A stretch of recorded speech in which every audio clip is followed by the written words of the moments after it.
Officer Dominic Rail thought it was just a routine crash at 2 a.m. But when he walked up to the wrecked ambulance, he found a bleeding trauma nurse with a Glock pointed right at his chest. She had been shot twice, yet her hands were perfectly steady. "Stay back," she ordered, breathing with the chilling discipline of a special ops combat medic. She wasn't just surviving an assassination attempt. Hidden inside her blood-soaked uniform was an encrypted drive that was about to destroy an $11 million hospital corruption empire. The arrogant surgeon who ordered the hit thought he was burying an ordinary nurse. He had no idea he just picked a fight with a soldier. The woman beneath the concrete overpass was bleeding out, and she had a gun pointed directly at his chest. Officer Dominic Rail had worked the night shift in Cairo City for 11 years. He had seen drug overdoses, alley stabbings, domestic disputes that ended in handcuffs, and broken furniture scattered on front lawns. But he had never pulled up to a wrecked ambulance at 2:19 a.m. to find a nurse sitting in a pool of her own blood, a Glock leveled at his face. Her hands were perfectly steady. Her eyes were locked onto his. Her breathing was calculated, controlled, despite the dark, heavy stain spreading across the left side of her blue scrubs. She was dying. She knew it, and she still wouldn't lower the weapon. "Stay back," she said. "You don't know what you're walking into." He almost listened. The call had come in at 2:06 a.m. Dispatch logged it as a routine vehicle accident near the Kelwick Overpass, a desolate stretch on the eastern edge of the city where the industrial corridor met an abandoned freight line. Nobody went there voluntarily after dark. Dominic had been the closest patrol car, driving with his window cracked to let the freezing night air keep him sharp. Dispatch suggested the ambulance driver might have fallen asleep and clipped the concrete barrier. It happened. What Dominic found was not routine. The ambulance was nosed hard into the embankment, its front completely crumpled, tires blown. The emergency light bar was still cycling, casting strobing flashes of red and white across the wet asphalt and the rusted steel beams of the bridge above. The driver's side door hung wide open. The cab was empty. No bystanders. No other vehicles. Dominic parked his cruiser 30 feet back, cut his siren, and stepped out into the freezing air. His right hand rested naturally against his holster. He advanced slowly, scanning the perimeter with the instinct of a veteran cop. Then, he heard it. It wasn't a moan. It wasn't a cry of pain. It was a sound that absolutely did not belong at a trauma scene. It was measured breathing. The deep, rhythmic inhale and exhale of someone managing catastrophic pain rather than surrendering to it. He found her on the far side of the ambulance, her back braced against the front wheel. Her legs were extended. Her blue scrubs were saturated with dark blood from her shoulder down to her hip. The Glock was already raised in her right hand, tracking his center of mass before he even cleared the bumper. Dominic froze. "Stay back." Her voice was rough, but the pitch was dead level. "No tremor. No panic. Ma'am, I am a Cairo City patrol officer. I'm here to help you. I heard you." Her eyes flicked past his shoulder, scanning his cruiser, checking the sightlines, then snapped back to his face. It wasn't the frantic sweeping of a terrified civilian. It was a tactical assessment. "How long have you been on shift?" she asked. The question caught him entirely off guard. "Excuse me? How long? Tonight? When did you clock in?" 6 p.m., Dominic said slowly, keeping his hands visible. "Why does that matter?" Something in her expression shifted, a rapid internal calculation completing itself. The gun didn't lower, but her grip adjusted slightly. She exhaled through her nose. "Did you hear my call go out on dispatch?" she asked. "I got a vehicle accident report. Service road. That's not what I called in." Her jaw tightened. "I called a priority medical assist. Officer down. Possible hostile contact." Dominic went completely still. "That's not what they logged. Who altered it? That's what I need to find out." She coughed once, a sharp, suppressed sound that clearly cost her immense physical effort. "I need you to step to your left. Slowly. I want to see if anyone came in behind your unit." He did it. He moved left because something in the absolute economy of her words, the complete absence of wasted energy, commanded obedience. He angled toward the embankment and checked the road. Nothing.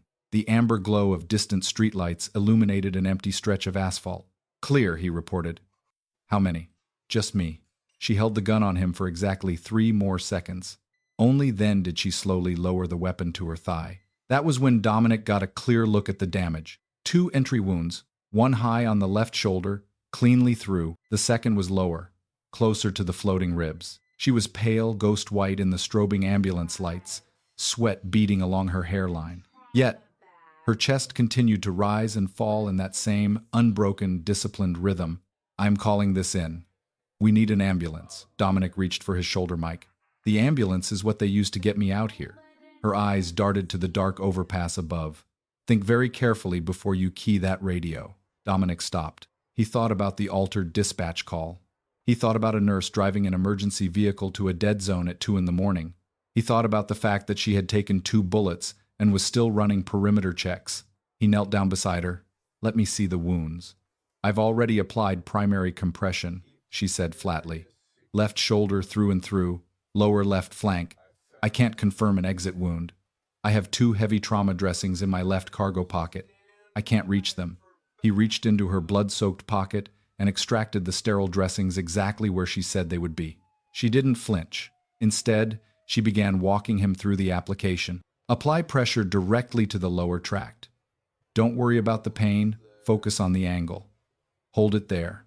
He followed her instructions because she clearly understood the mechanics of her own trauma better than he did. "What's your name?" he asked, pressing his weight against the dressing. "Elena Voss, trauma nurse at Hargrove Regional." "Elena, someone shot you." "I need to know who. I don't know their names." She shifted slightly, gritting her teeth to give him better access to the lower wound. "But I know what they're protecting." "And what's that?" She looked at him directly for the first time without assessing the threat perimeter. Her gaze was chillingly clear. "Not here," she said.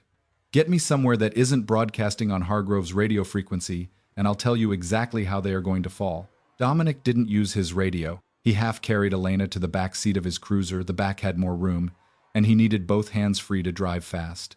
He used his personal cell phone to call his supervisor, Sergeant Marcus Tell. "I have an unstable scene. Possible shooting victim. I need this logged-off book as a routine welfare check until I know what I'm dealing with," Dominic said. Marcus had known him for 11 years. He trusted Dominic the way supervisors only trust cops who have never lied to them. He made the log without asking questions. Dominic drove to the secondary substation on Weller Road. It was a satellite office, used mostly for paperwork and shift change briefings, completely deserted at this hour. He got Elena inside, dragged a folding cot from the supply closet, and laid her down under the harsh buzzing of the fluorescent lights.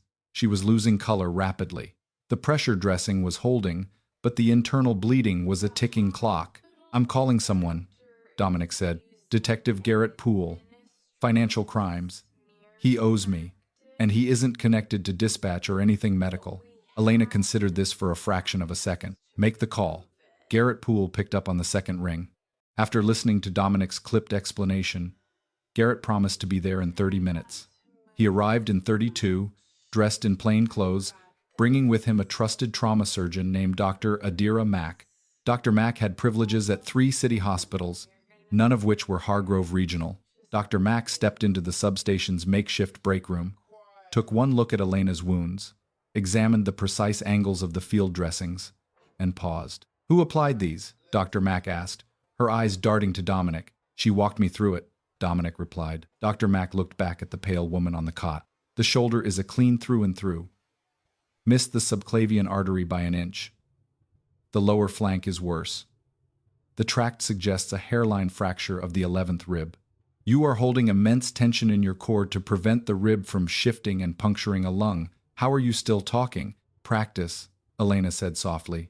Garrett Poole stood by the door, arms crossed. "Elena, you were ambushed by 2 shooters. You took 2 rounds, bypassed standard emergency protocols, and directed a patrol officer to secure the perimeter before treating you. That is not how a trauma nurse reacts to an assassination attempt." Elena met the detective's gaze. She didn't offer a dramatic sigh. She simply delivered the facts. "No, it's not. I was a combat medic. Special operations. 8 years, 3 deployments. Embedded with forward operating medical evacuation units. I got out 4 years ago and went to nursing school because it felt like continuity." The room went dead silent. The fluorescent lights buzzed. "Nobody at Hargrove knows," Elena continued, her voice matter-of-fact. "HR has a military service notation on file, but nobody reads past the civilian education section. I wasn't hiding it. I just never offered it." Dominic let out a slow breath, the measured breathing, the tactical sweep of the overpass, the cold assessment of his shift length. Suddenly, every piece of her behavior clicked into place. You told me at the overpass that you know what they are protecting, Dominic said, stepping closer. Tell us. Elena closed her eyes for a moment, gathering her depleting energy. 3 months ago, I started noticing a pattern in the trauma intake logs, patients arriving with injury profiles that didn't match their documented histories. Multiple cases, all routed through the same specific dispatch sequence. All of them involved highly controlled pharmaceutical inventory, narcotics, surgical anesthetics that showed as administered in the system, but the patient charts proved otherwise. Garrett pulled out a notebook. Supply diversion. Massive supply diversion, Elena corrected, and it wasn't a charting error. The pattern was too disciplined. It was engineered. Every irregularity was authorized by the Director of Emergency Services, Dr. Colfax Horn. Garrett stopped writing. Colfax Horn? The guy who designed the regional dispatch integration system? He designed the system, which means he built the back doors, Elena said. He uses falsified emergency calls to move stolen medical inventory under the radar. But he made a mistake. The specific coding sequence he uses to obscure the supply chain. I recognized it. It's the exact same sequencing logic used to obscure military logistics during my second deployment. He has military background? Dominic asked. He was a logistics coordinator for a defense contractor before he came to Hargrove. He learned how to hide ghosts in a machine, and he brought that architecture to a civilian hospital. It generates millions. Dr. Mack hung a portable IV bag from a supply shelf hook, connecting the line to Elena's arm. So you found his ghosts. Did you report it? I didn't report it because I knew what happens to whistleblowers who report early. Elena's voice grew colder, sharp with the memory of past institutional betrayals. I documented it. I built the record. Dates, chart references, the dispatch suffix codes, the financial routing numbers to his shell companies. I mapped the entire network. Where is the documentation? Garrett asked, his detective instincts fully ignited. Elena opened her eyes. She looked directly at Dominic. It's on a 12-digit encrypted drive. The drive is sewn into the inner lining of my trauma bag. She paused, and for the first time, a flicker of true urgency crossed her face. The bag is still on the floorboard of the ambulance. Under the overpass, Dominic left the substation immediately. He drove back to the Kelwick overpass, pushing his cruiser as fast as he dared without hitting the siren. The night was bleeding into the first thin gray light of morning, the time of day when a city looks entirely provisional. When he pulled up, the wrecked ambulance was exactly as he had left it, nose against the concrete, lights still strobing weakly, the driver's side door hanging open. No other vehicles. The two shooters had not returned. He moved methodically, suppressing his adrenaline. He checked the cab, cleared the rear compartment, and found the trauma bag resting on the floorboard behind the driver's seat. He ran his fingers along the thick inner seam just as Elena had described. There it was. The hard, flat weight of a solid-state drive sewn seamlessly into the fabric. He sliced the threading with his tactical knife and slipped the drive into his pocket. He was walking back to his cruiser when his radio suddenly crackled to life. Dispatch to all units. Cairo City PD is requesting a priority welfare check at the Kelwick Overpass Service Road. Anonymous report of an abandoned emergency vehicle. Any available unit, please respond. Dominic froze in the cold air. An anonymous report, not Marcus Tell's off-book log. Someone else had called it in. Someone who knew the ambulance was there and wanted official police eyes on that exact location at this precise moment. He got in his car and drove away normal speed, slipping into the city grid just minutes before 2 patrol cars roared past him heading east. When Dominic walked back into the Weller Road substation at 5:31 a.m., the atmosphere in the break room had drastically shifted. Detective Garrett Poole was pacing, his face hard. "We've got a problem," Garrett said, pointing to his phone. "Someone just filed an emergency report with Cairo City PD. Nurse Elena Voss is officially listed as a missing person by Hargrove Regional Administration. The filing flags her as emotionally unstable and cites a prior sealed mental health hold." Dominic placed the encrypted drive on the metal table. Horn knows she survived. He knows she's missing.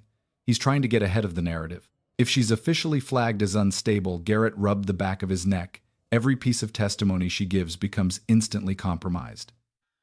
Defense attorneys will tear her apart before she even takes the stand. Down the hall, the break room door clicked open. Elena stood leaning heavily against the doorframe. Her face was the color of ash, but her posture was uncompromising. She had heard everything. The sealed records are fabricated, Elena said.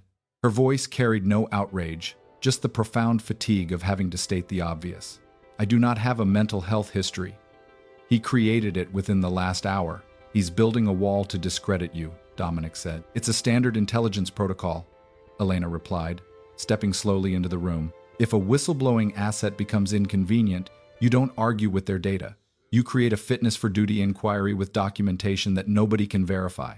I've seen it used to bury operatives overseas. He's adapting it to a civilian hospital. Garrett's phone buzzed again. He looked at the screen, and his expression darkened further. It gets worse. Dominic, your personal cruiser just got flagged in the PD system for unauthorized departure from shift perimeter. The authorization came from Captain Louis Farron. Farron handles interagency communications. Farron is Horn's inside man at the precinct, Dominic realized. If my badge access is suspended, they can track my vehicle's GPS. They know we're together. He's not trying to stop us from talking, Elena analyzed, her eyes fixed on the encrypted drive resting on the table. He's trying to isolate us, make us look like a rogue cop and a delusional nurse before we can make him look like a federal trafficker. We need to move. Now, Dominic said. Dr. Mack, who had been quietly monitoring Elena's vitals, stepped forward. She needs 48 hours of genuine rest, not this adrenaline-fueled performance. If she moves wrong, that fractured rib will puncture her lung. Doctor, if we stay here, Captain Farron's units will breach that door in less than 20 minutes, Garrett said. I know a place, a retired federal prosecutor named Sylvia Rohr. She has a house in the Halford district. It's completely off the grid, no electronic ties to any active police database. She operates on trust built over decades. Elena looked at Dr. Mack. Secure the bandaging. Tightly. I can travel. Dr. Mack sighed with the resignation of a surgeon who had stopped arguing with stubborn patients and started managing outcomes. She reinforced the pressure dressings, warning Elena exactly what kind of pain to expect with every bump in the road. Elena simply nodded. At 6:23 a.m., they abandoned the police cruiser and loaded into Garrett's unmarked personal vehicle. They took the surface streets, avoiding traffic cameras, slipping through the gray, provisional light of the waking city. In the back seat, Elena stared out the window. Dominic watched her carefully. When you recognized the dispatch coding structure, Dominic asked quietly, how certain were you that it was a conspiracy? She didn't turn her head. Certain enough to start a file, certain enough to stake my career on it, but not your life. No, she said softly. My life was staked by someone else. But I hold the cards now. She touched her left cargo pocket where the encrypted drive now rested securely. The hospital director thought he had buried a naive nurse under a pile of falsified psychiatric paperwork. He had no idea that he had just handed the shovel to a veteran combat medic who knew exactly how to dig his grave. Sylvia Rohr's house in the Halford district was a fortress disguised as a quiet suburban home. Sylvia, a retired federal prosecutor who operated on decades of unspoken favors, had put coffee on without asking questions.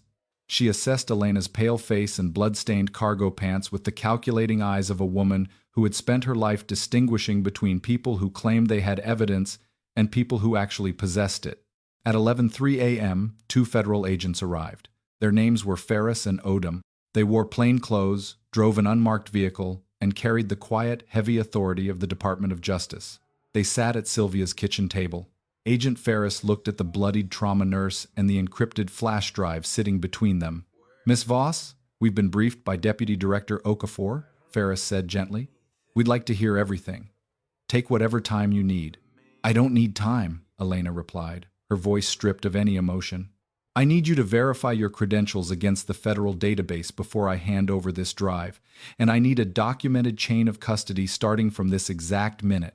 Agent Ferris blinked. She looked at Odom, then back at Elena, recognizing instantly that she was not dealing with a terrified civilian. Absolutely. It took 12 minutes for Elena to verify their badge numbers using Sylvia's secure laptop. Only then did she pull the drive closer and enter the 12-digit decryption key she had committed to memory. The room went completely silent as Odom opened the files. What the federal agent saw was not a rough collection of suspicions. It was a masterpiece of intelligence gathering. Elena had cataloged 4 years of inventory manipulation across 3 medical supply chains. She had documented the falsified dispatch suffix codes, cross-referenced with phantom trauma intakes. Worst of all, she had traced the stolen narcotics and surgical equipment to 9 shell companies operated by Van Trade Solutions. The offshore account balance, Agent Odom said, his voice dropping an octave as he read the final financial routing summary. $11 million. He's running a massive federal trafficking operation out of an emergency room. Ferris stood up immediately. We are executing warrants. Now, by 1:14 p.m., federal agents swarmed Hargrove Regional Medical Center. They hit the executive suites and the server rooms simultaneously. But when they breached the director's office, it was empty. Dominic's phone buzzed with an update from Ferris. He read the message aloud to the room. Horn is gone. Security footage from the executive corridor has a 4-minute gap starting right after the warrants were requested. Someone inside the federal duty chain tipped him off. Garrett Poole cursed under his breath. He has a mole. He's running. Where? Sylvia asked from the kitchen counter. Dominic pulled up the regional map. He abandoned a fleet vehicle at the downtown transit hub. It's a classic misdirection to make us look at the commercial airport. But Sylvia, you mentioned his defense contracting firm used a private aviation strip. Narwhal Flight Services, Sylvia confirmed. 60 miles northeast. Dominic relayed the intelligence directly to Ferris. Within 40 minutes, a federal tactical unit and a thermal-equipped drone were hovering over the isolated airstrip. The grainy drone feed was routed directly to Garrett's phone. Elena leaned forward, her hand pressed against her fractured rib, watching the screen. A lone male figure of medium build was walking methodically across the tarmac toward a waiting Cessna. We have visual. Ferris's voice crackled over the speaker. Moving to intercept. On the screen, federal SUVs swarmed the tarmac, cutting off the aircraft. Heavily armed agents surrounded the figure. The man didn't run. He put his hands up slowly, complying with protocol exactly the way a man who knew the law would. He's in custody, Ferris announced. Elena stared at the screen, her eyes narrowed. She watched the way the man moved his shoulders as they cuffed him. Her heart rate, steady for the past 12 hours, suddenly spiked. That's not him, Elena said. Her voice was ice. Dominic looked at her. What? The build matches, but the biomechanics are wrong. Colfax Horn has a slight drag in his left foot from an old knee surgery. That man doesn't. Garrett's phone buzzed violently. It was Ferris, her voice entirely stripped of its earlier triumph. The man in custody is Marcus Webb, a low-level logistics employee. He was paid to walk to that plane. It's a decoy. The kitchen fell into a suffocating silence. Colfax Horn had anticipated the federal raid. He had anticipated the airstrip redirect. He had bought himself 4 hours of clean, unmonitored space. He's not running away, Elena said, standing up slowly. She looked at Dominic, the realization hitting her with the force of a physical blow. He knows his empire is dead. He knows the feds have the drive. I am the only person alive who can physically verify the operational structure in court. Dominic's phone chirped. It was a location ping from Ferris. Colfax Horn's burner phone had just connected to a cell tower, not at the airport, not on the highway. The tower was less than 2 miles from Sylvia Rohr's safe house. Dominic moved to the front window, staying deep in the shadows of the frame. Parked 2 houses down on the quiet, residential street was a delivery truck. The engine had been idling for at least 11 minutes. Back door, Dominic ordered, his voice dropping to a harsh whisper. Now. Nobody asked questions. Sylvia unlocked the rear exit. Garrett supported Elena, his grip prioritizing speed over comfort. They slipped through the dry grass of the backyard and into a narrow service alley just as a heavily armed federal extraction team, coordinated by Ferris, descended on the neighborhood to secure the perimeter. They transported Elena to an unmarked federal satellite office on Comstock Avenue. From the outside, it looked like a mundane insurance firm. Inside, it was a secured Department of Justice facility. They placed her in an interrogation room equipped with institutional recording gear. A federal court reporter sat in the corner, hands poised over a steno machine. Agent Ferris and Agent Odom sat across the table. Elena did not ask for water. She did not ask for painkillers. She looked directly into the camera lens and began to speak. For 2 hours and 40 minutes, the room was dominated by her clinical precision. She didn't offer theories. She offered a masterclass in forensic accounting and supply chain logistics, all drawn from memory. She recited the specific pharmaceutical categories diverted, the exact dates of the anomalies, the 4-digit suffix codes Horn used to manipulate dispatch, and the Van Trade routing numbers. When she finally stopped, the steno machine went silent. Agent Odom, a man who had interrogated cartel bosses, stared at her in profound silence. "Miss Voss," Odom said softly, "you built this entire case in your head before you ever wrote down a single word, didn't you?" "I built the pattern," Elena corrected, her voice frayed with exhaustion. "I only wrote it down when I had the proof." By the time the testimony was legally sealed, Elena's physical reserves had completely bottomed out. The inflammation around her fractured rib was spreading. Under federal escort, she was immediately transferred to Marvel General Hospital, a facility strictly outside of Hargrove's administrative network. Dominic sat in the corner of her private room on the 4th floor. Agent Sura stood guard outside the door. Elena fell asleep almost instantly. The cumulative cost of surviving an assassination and dismantling a criminal empire finally pulling her under. It was peaceful for exactly 3 hours. At 10:14 a.m., Dominic's phone vibrated. It was a text from Agent Ferris. "We just decrypted a heavily buried message from Horn's laptop. Sent this morning to a recipient at Marvel General, Dr. Ronan Spear. Senior attending. Spear is on Horn's payroll." Dominic was out of his chair before he finished reading the text. "Spear's badge scanned on floor 5:30 minutes ago." Ferris's second message read, "Get her out of that room." Dominic hit the hallway sprinting. He bypassed the slow elevators, slamming through the stairwell doors and taking the steps 3 at a time. The 4th floor of Marvel General was a labyrinth of sterile hallways, beeping monitors, and fluorescent lights. He found Agent Sura outside room 412, her hand resting casually near her concealed weapon. "Problem," Dominic said. "What kind?" "Internal threat. Dr. Ronan Spear." "Where is Elena?" "Inside. She asked me to step out while the resident checked her IV." Dominic shoved the door open, his hand on his holster. A young man in a white coat was adjusting Elena's drip. Dominic's eyes locked onto the ID badge. It wasn't Spear. It was just a tired first-year resident. Elena was awake, her eyes instantly reading the adrenaline radiating from Dominic's posture. "Spear," Dominic said. "Has he been here?" "No," Elena said, her voice tight. "But if he's internal medicine, he shouldn't be on a surgical recovery floor." Dominic stepped back into the corridor. He approached the nursing station and flashed his badge. "I need Dr. Ronan Spear's current patient list on this floor. Now," the charge nurse typed rapidly. "He has one consult, room 408. Mr. Ulrich." Room 408 was 4 doors down from Elena. Dominic walked over and peered through the small glass window. An elderly man was sleeping soundly. The room was otherwise completely empty. Dominic stood in the hallway, calculating. Where does an assassin go when he has legitimate access to a building, wears a white coat, and needs to wait for the perfect moment to inject a lethal air embolism into a patient's IV line?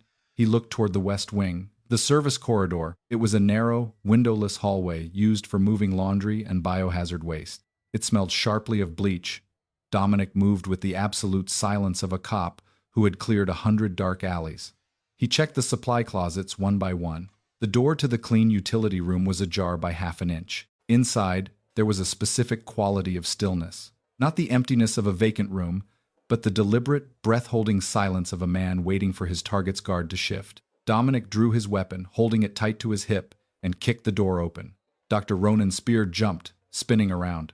He was 50 years old, graying at the temples, projecting the wealthy arrogance of a senior physician. But standing in the fluorescent glare of the supply closet, cornered between stacks of saline bags and gauze, the arrogance evaporated. He held his phone in one hand. In the other, hidden partially behind his thigh, was a pre-filled syringe. "Put the phone and the syringe on the metal shelf," Dominic ordered. His voice wasn't loud, but it carried the immovable weight of the law. "Do it slowly." Spear's jaw tightened. "I am a senior physician. You have no jurisdiction to." "I have a federal warrant and a bullet with your name on it if you lower that hand," Dominic interrupted, his eyes dead flat. "Shelf. Now." Spear hesitated, doing the mental math. Then, with a shaking hand, he placed the items on the stainless steel rack. "Walk out," Dominic commanded, stepping aside just enough to let the doctor pass, but close enough to maintain absolute physical dominance. Spear walked out into the hallway, his pristine white coat suddenly looking like a prison uniform. He had thought he was a predator hunting a helpless patient. He didn't realize he had walked straight into a perimeter defended by a cop who had learned exactly how to handle monsters. The final collapse of Colfax Horn's empire did not happen with a shootout. It happened with the quiet, overwhelming force of federal logistics. At 5:15 a.m., 2 tactical units, one federal, one state, breached a remote cabin on Senate Lake, 27 miles outside of Cairo City. Horn was in the back room, a partially packed go-bag on the bed, staring at a laptop screen that was actively being frozen by federal cyber analysts. He didn't run. He stood up, adjusted his expensive sweater, and looked at the heavily armed agents with the cold mathematics of a man calculating his remaining odds. He asked for his attorney. They put him in handcuffs. The click of the steel locking around his wrists sounded remarkably loud in the quiet morning air. 6 weeks later, the preliminary hearings began in an oak-paneled federal courtroom. Colfax Horn sat beside a team of high-priced corporate defense attorneys. He looked immaculate, projecting the aura of a respected medical director who was the victim of a colossal misunderstanding. Then, Elena Voss took the stand.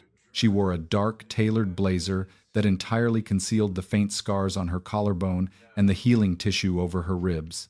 Her posture was the immaculate, unyielding stance of a combat veteran. When she swore to tell the whole truth, her voice did not waver. Horn's lead defense attorney, a man famous for dismantling witnesses, stood up for cross-examination. His strategy was immediately clear. Attack the military background. Paint her as a traumatized, paranoid veteran who saw conspiracies in standard administrative errors. Miss Voss, the attorney began smoothly, pacing before the jury box. Given your extensive and highly stressful deployments as a forward ops medic, isn't it possible that you are simply predisposed to see operational irregularities where there are only overworked hospital staff making charting mistakes? You saw ghosts, didn't you? Elena looked at him. Her expression was completely unreadable. The flat, clinical gaze that had calculated threat perimeters under a dark overpass now calculated the exact structural weakness of the lawyer's argument. She did not raise her voice. She did not show anger. She simply weaponized the truth.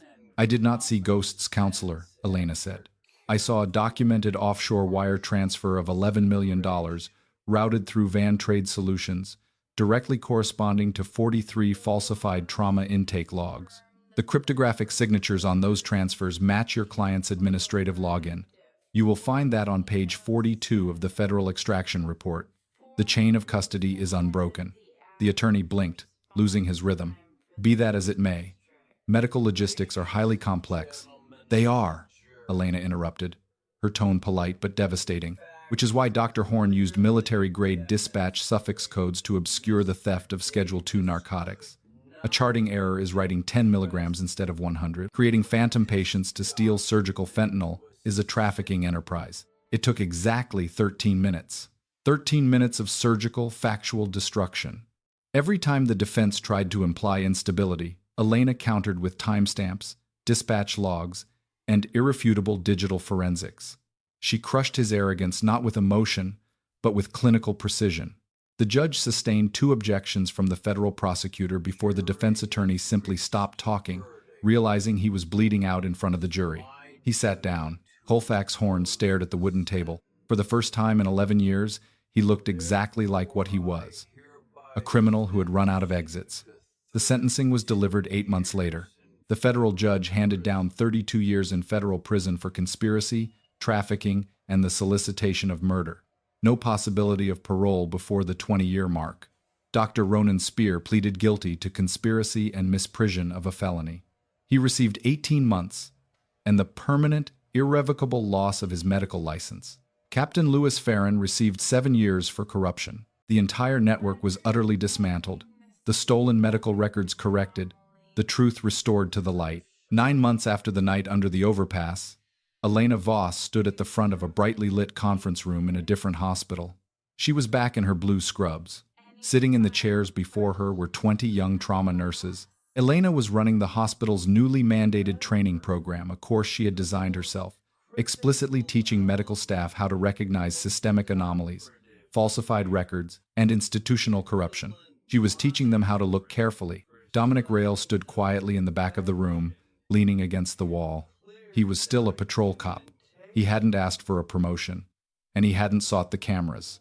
But his badge gleamed, and his posture was relaxed. When the seminar ended and the room cleared out, Elena walked over to him. The compression around her eyes was gone. She looked purposeful. 20 people, Dominic noted, a faint smile touching his face. You're building an army of auditors. One person with documentation almost didn't survive, Elena said, adjusting her clipboard. 20 people looking closely? That's a different equation. They won't be able to hide in the blind spots anymore. Dominic nodded. He reached into the inner pocket of his uniform jacket. His fingers brushed against a small, rough piece of blue fabric, the torn edge of the blood-soaked scrubs she had given him weeks ago, a silent reminder of the night he chose to stop and look closer. You know, Dominic said quietly, Horn's biggest mistake wasn't the wire transfers or the dispatch codes. What was it?